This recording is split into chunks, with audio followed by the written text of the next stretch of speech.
Hey guys, welcome back to another video here in the Alpha Pack shop. This is part 7 of the Can-Am Renegade 1000R XMR Rebuild. Let's get into this one. Here we go. Alright guys, hopefully y'all been keeping up and watched all the other videos. If not, you can go back and watch them. Hit that like and subscribe and bell for notifications while you're at it. And we're going to continue on this one. Here we go. Part 7. We got some parts in, guys. Check them out. We got some U-joints. We got some brake pads, we got some spark plugs, we got the bolts that connect the rear drive shaft to the tranny and the rear diff, new thermostat.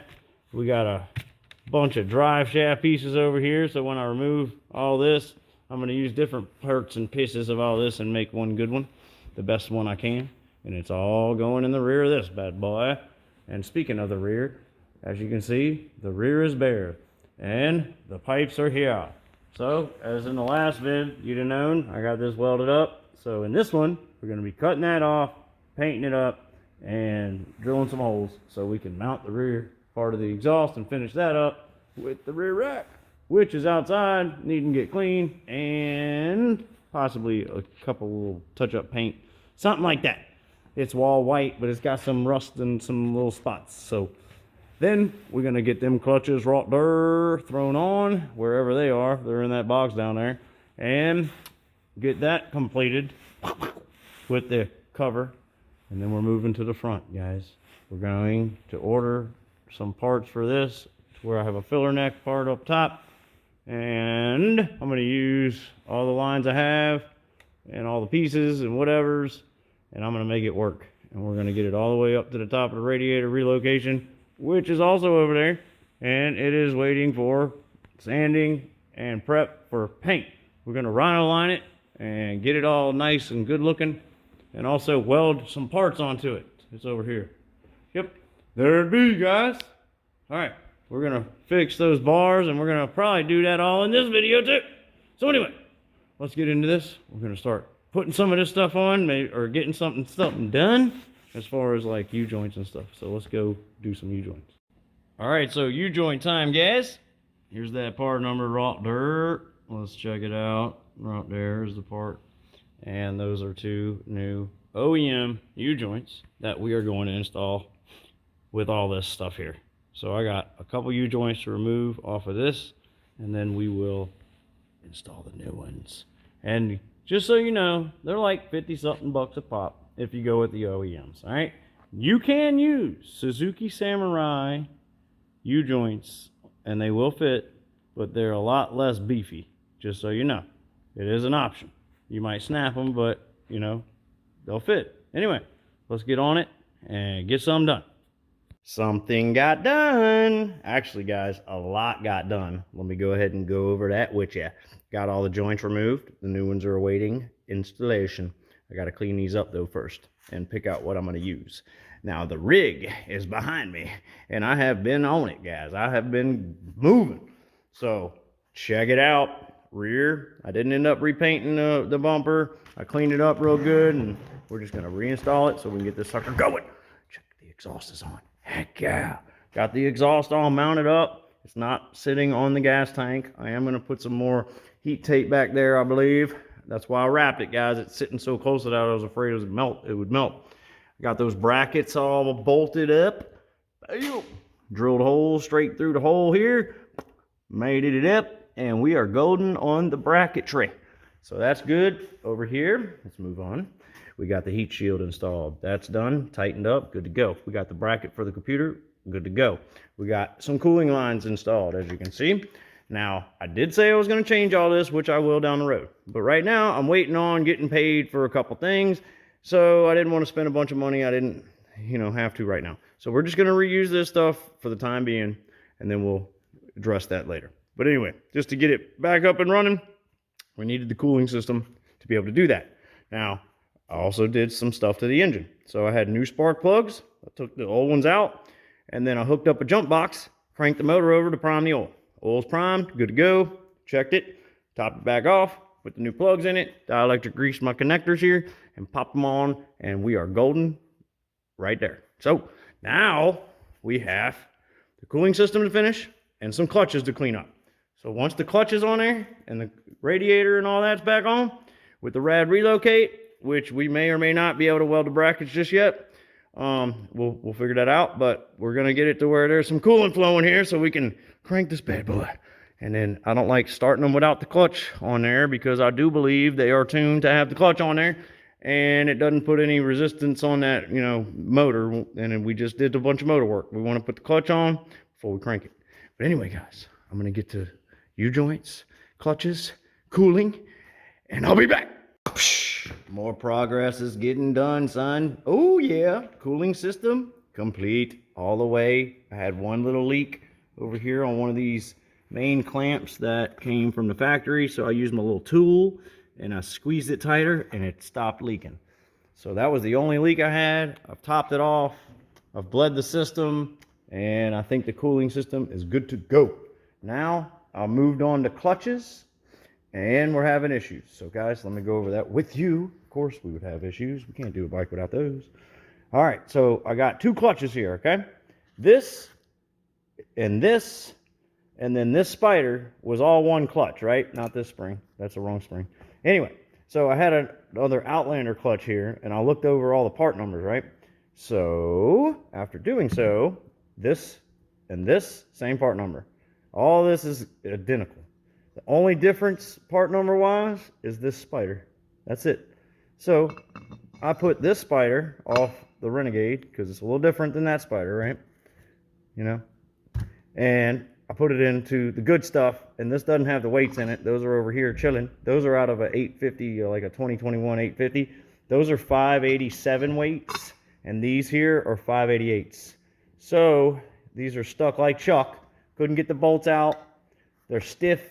It's not gonna work properly in there, and it's gonna take a lot of effort to get them bolts out because I felt like I was gonna break them, and we don't want to do that. So instead of dicking with that, to get it going, we're gonna get this clutch cleaned up, prepped, ready for the new belt that's chilling right there. I use the Gates G-Force. There's the part number right there, 30G3750. Anyway, that'll go on there with the secondary that's chilling right there into here. And then after the belt's on and the clutches are in, I'll hook up a battery, and then we will be able to crank it, at least to start it and hear it run. Yay! Still have U-joints to do. I've got the tires off. Just kind of makes things easier. And I'm either going to pull the diff out enough and just slide it in, or I may just remove the whole rear end. I don't know yet, because I do have some bearings to do as well. I got one bearing in the rear that's bad, and I need to grease the other one, change the brake pads, because I got new pads. But that could all wait until after it's running and going, you know, but who knows? I might just do it now. I don't know. We'll see. I also have the U-joints chilling and awaiting installation into this drive shaft still. That'll hopefully get done today as well. But guys, we're moving right along. I'm gonna get this clutch cleaned up, get it ready to go on the machine, and I'll come back whenever that's done. Primary's all cleaned up and ready to go, other than hitting it with some gas on a rag. Got it cross-hatched. I use a Scotch Brite pad with some WD-40 on it, and do like that and spin it. Just keep cross-hatching, going around and around. I had to use sandpaper on this thing. It had so much rust on it. So I used like some 220 with some soapy water. Got it down to where I could use the Scotch Brite, and then I cross-hatched it. So it's ready for the belt. Yeah, boy. Now look, guys. I don't know if y'all run these or not. These go in between this cup and this bearing. And what I've noticed happens, you have to put it in the right way also, it pushes against the bearing in there when this is all tight and you torque everything down, and it prevents this one-way bearing. It puts drag on it. And I notice it's harder to shift when I have that in there. So for me, I take these out on all my bikes when I'm in the clutch, and I just put it just like this with no plastic piece, and that helps me be able to shift a hell of a lot easier, guys. So hopefully that helped y'all out. I'm moving on to the secondary, getting it all cleaned up, and then it'll be time for installation. Might have to have a second person over here with me to do this, because if y'all have ever done these, they are no fun. I can get the primary, but this secondary, especially with that spring with the prongs, yeah, it's a bitch. Anyway, we'll get back on it. Secondary's all cleaned up and good to go, and we have that secondary spring with the prongs, and I just thought about it. I'm not going to be able to install it yet because the drive shaft's not in it. It needs to be in gear with the tires on it on the ground to be able to install and twist that spring after locking this here in gear. So the primary and secondary and new belt, they're going to have to wait a minute until I slap these U-joints in this drive line and reinstall it. So that's going to be my next task, is getting this all set up and put back in the bike, and then we'll move on to the clutches after that. Of course, I'd run into problems here as well, guys. It seems like this is just going to be how it goes throughout the rest of this build, is there's going to be a problem with everything I try to install on here now. Anything that was used on the machine before. Oh, that's why I like new parts. Anyway, I got brand new OEM freaking U-joints, right?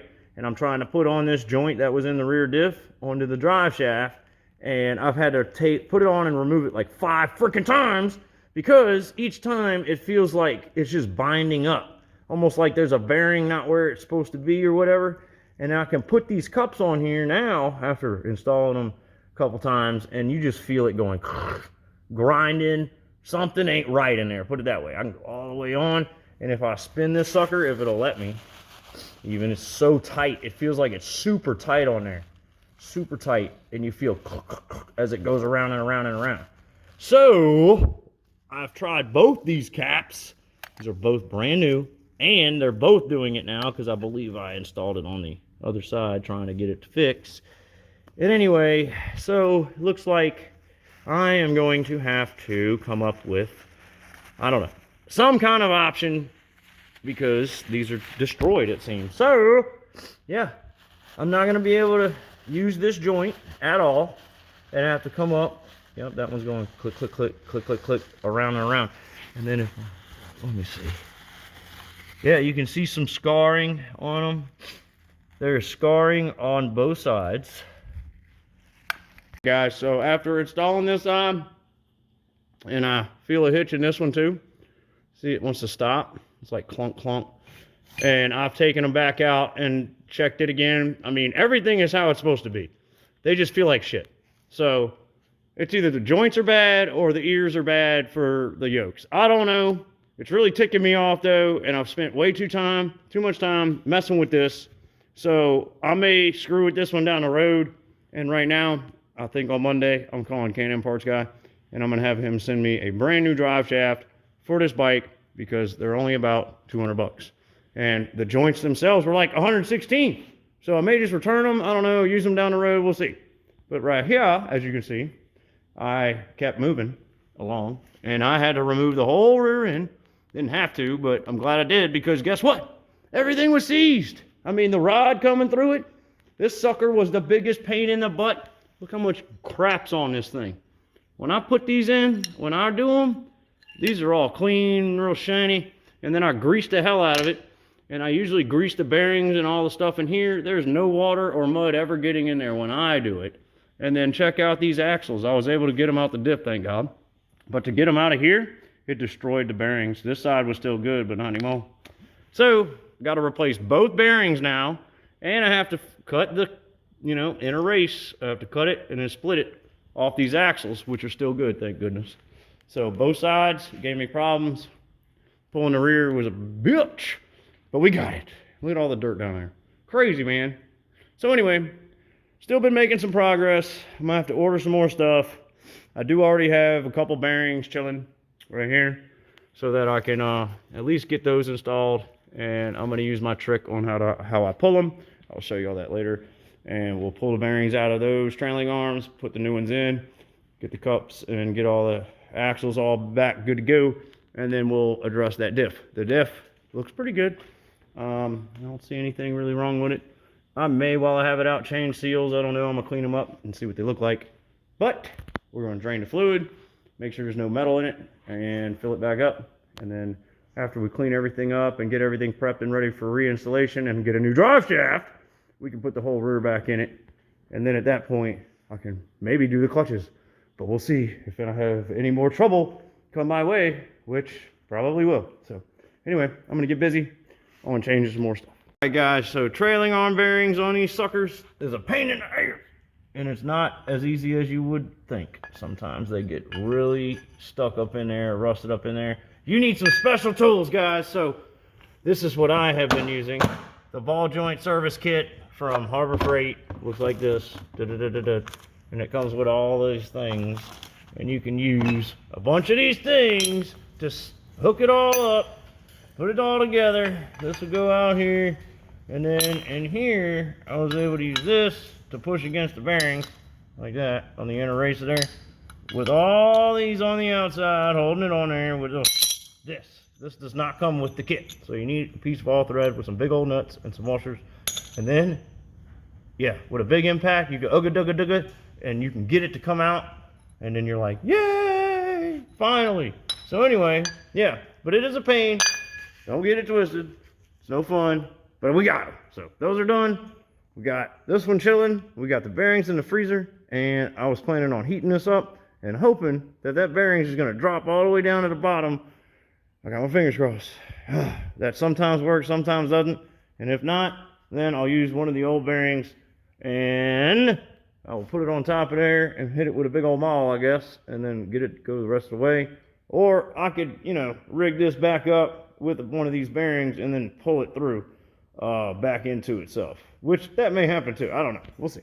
After the bearings are done, we're going to move on to the brakes and the calipers and get those all cleaned up and these pads changed out and make sure all the brakes are good and ready to go back on when the trailing arms go back on.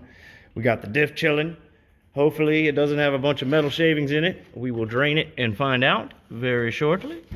And then I will see what kind of seals I got laying around and then check these out, see if we're going to change any seals or not. And then when we get a drive shaft here, because this one, like I said, is not cooperating with me, I got to either get a wear ring and put this joint on and then hope to God this joint that feels horrible, you know, ends up breaking in properly, or we get a brand new one from Can-Am Parts Guy. And that's probably the route I'm going. But anyway, we're going to figure something out with that, because without a drive shaft, we can't come over here and put these clutches on, because we need to be able to put it in gear so the transmission will be locked up and doesn't move, so we can twist that spring on there with the secondary without it moving. That's how you got to do it. So we have to have the drive shaft, we have to have the rear end all put together to be able to do any of that, to be able to even start it. So yeah, let's get on getting what we need. I'm going to order my stuff and I'm going to start working on getting this back together.